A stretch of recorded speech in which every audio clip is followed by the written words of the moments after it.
অসৎ কথা কাজের ক্ষেত্রে নাই।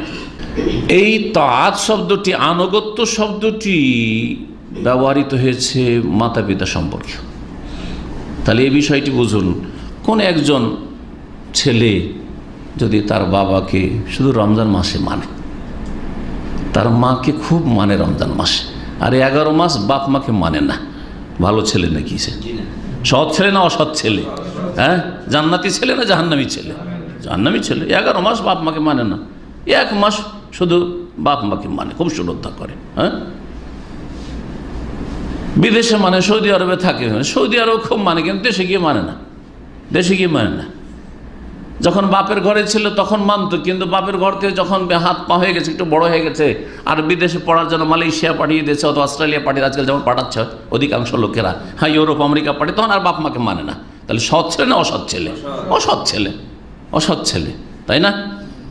তাহলে মানার বিষয়টি সবসময় মানতে হবে। আতিউল্লাহ, আল্লাহকে মানো, রসুলকে মানো।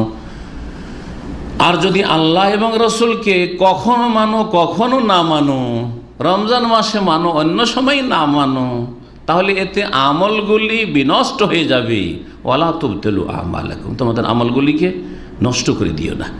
রমজানের পরে আল্লাহর নাফরমানি করা, বিশেষ করে সুন্নত নফলের ক্ষেত্রে বলছি না, আর মুস্তাহাব কাজের ক্ষেত্রে বলছি না, ফরজ অজেবে ঘাটতি করে দেওয়া বা হারাম কাবিরায় লিপ্ত হওয়া, বেপরোয়া হয়ে যা ইচ্ছা তাই করা, যা ইচ্ছা তাই বলা, স্বাধীন, নিজেকে স্বাধীন মনে করা যে আমি আল্লাহর দিন থেকে স্বাধীন। এখন রমজান মাস পর্যন্ত আল্লাহর দিনের গণ্ডিতে ছিল, এখন আল্লাহর দিন থেকে স্বাধীন, এইভাবে জীবনযাপন করা, এটি হচ্ছে রমজানের যত আমল করলো, ফরজ নফল সুন্নাত মুস্তাহাব, কত যে নেকির কাজ করলো, এগুলিকে বাতিল করে দেওয়া, এগুলিকে ধ্বংস করে দেওয়া।